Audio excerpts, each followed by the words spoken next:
یہ بیماری دو طرح کی ہوتی ہے، کھانسی کرنے سے، یا مریض اگر بہت ہنس رہا ہے تو مریض کا جو پیشاب ہے وہ خارج ہو جاتا ہے، یا کوئی بھی پرولانگ لیبر کا ان کو سامنا کرنا پڑا، یعنی کہ غدود کا بڑھنا۔ اب اگر ہم اس بیماری کی وجوہات کی بات، السلام علیکم، میرا نام ڈاکٹر عبدالرؤف ہے اور میں consultant urologist and kidney transplant surgeon ہوں اور ادھر IMC ہاسپٹل DHA فیز 5 میں پریکٹس کرتا ہوں۔ آج ہم جس اہم موضوع پہ بات کریں گے وہ ہے مثانے کی کمزوری۔ مثانے کی کمزوری عمومی طور پر خواتین، بزرگوں میں پائی جاتی ہے، لیکن کسی بھی عمر کے مرد حضرات بھی اس بیماری کا شکار ہو سکتے ہیں۔ اس بیماری کو لے کے کسی بھی قسم کی شرم کی کوئی بات نہیں ہے، اس کا علاج ممکن ہے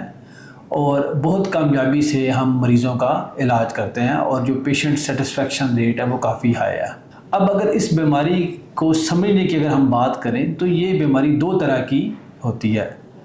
اس بیماری میں مریضوں کا غیر ارادی طور پہ پیشاب کا اخراج ہو جاتا ہے، وہ کسی بھی قسم کا جھٹکا لگنے سے، اٹھنے سے یا کھانسی کرنے سے، یا مریض اگر بہت ہنس رہا ہے تو مریض کا جو پیشاب ہے وہ خارج ہو جاتا ہے۔ اور اس کی ایک دوسری قسم بھی پائی جاتی ہے جس میں مریض کو ایک زور کا پریشر محسوس ہوتا ہے اور جیسے ہی وہ واش روم کے قریب پہنچتا ہے اس کا جو پیشاب ہے وہ خارج ہو جاتا ہے، یا کوئی بھی پرولانگ لیبر کا ان کو سامنا کرنا پڑا، یعنی کہ دوران بچے کی پیدائش جو ان کا جو لیبر کا جو پیریڈ تھا وہ کافی لمبا رہا اور اس کی وجہ سے انہیں کوئی ٹراما واقعہ ہوا۔ اس کے علاوہ مردوں میں غدود کا بڑھنا۔ اب اگر ہم اس بیماری کی وجوہات کی بات کریں تو نمبر 1 دا پروسیس از ایجنگ، جو عمر میں بڑھنا، پھر زیادہ بچوں کی پیدائش، خاص طور پر جو نارمل ویجائنل ڈیلیوریز جن خواتین میں پائی جاتی ہے۔ اس کے علاوہ مردوں کے اندر مردانہ غدود کا بڑھنا، اس کی وجہ سے بھی یہ بیماری پائی جاتی ہے۔ ایسے مشروبات ہیں جو کہ پیشاب آور ہیں، مثال کے طور پر قہوہ، کافی، چائے، ان کا استعمال کرنا، فزی ڈرنکس کا استعمال کرنا، اور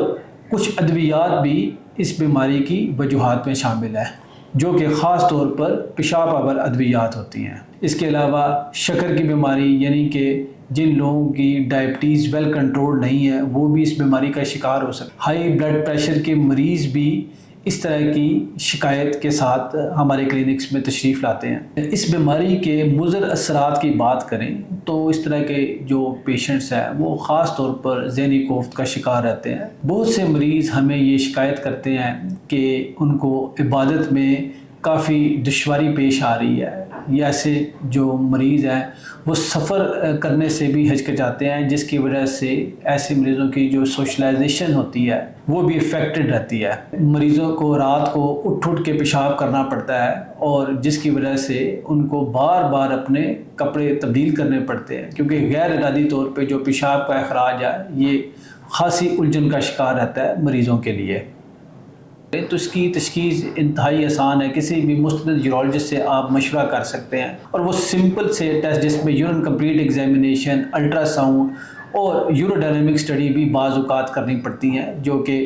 اس طرح کی بیماری کی تشخیص کے لیے انتہائی اہمیت کا حامل ایک ٹیسٹ ہوتا ہے اور جو آج کل انتہائی کامیابی سے کیا جا رہا ہے، اور مرض کی جو تشخیص ہے وہ مکمل طور پر ہو جاتی ہے۔ اب اگر ہم اس مرض کی علاج کی بات کریں تو سب سے پہلے ہم لائف سٹائل جو موڈیفیکیشنز ہیں وہ ایڈوائز کرتے ہیں، جس میں ہم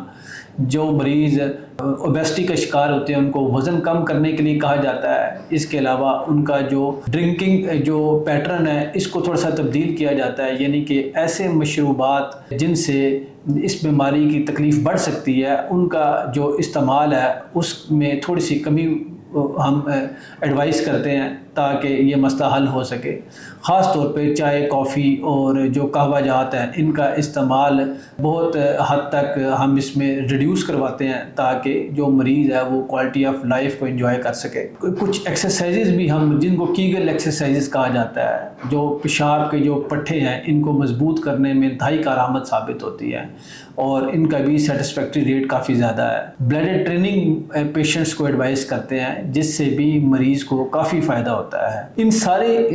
لائف سٹائل موڈیفیکیشنز کے علاوہ ہم کچھ ادویات ہوتی ہیں جو کہ بلیڈر سیڈیٹیوز ہوتی ہیں، یعنی کہ جو مثانے کی دھڑکن ہے اور جو مثانے کا کنٹرول بہتر کرنے کی کچھ ادویات ہوتی ہے، ان کو ہم مریض کو ایڈوائز کرتے ہیں، اور جس کے رزلٹس بہت زبردست قسم کے ہیں، سیٹسفیکٹری ریٹ کافی اچھا پایا جاتا ہے۔ بہت کم مریض ایسے ہوتے ہیں جن میں یہ ساری لائف سٹائل ماڈیفیکیشن اور ادویات کے ایفیکٹس نہیں آتے، تو ایسے مریضوں میں پھر کچھ سرجریز بھی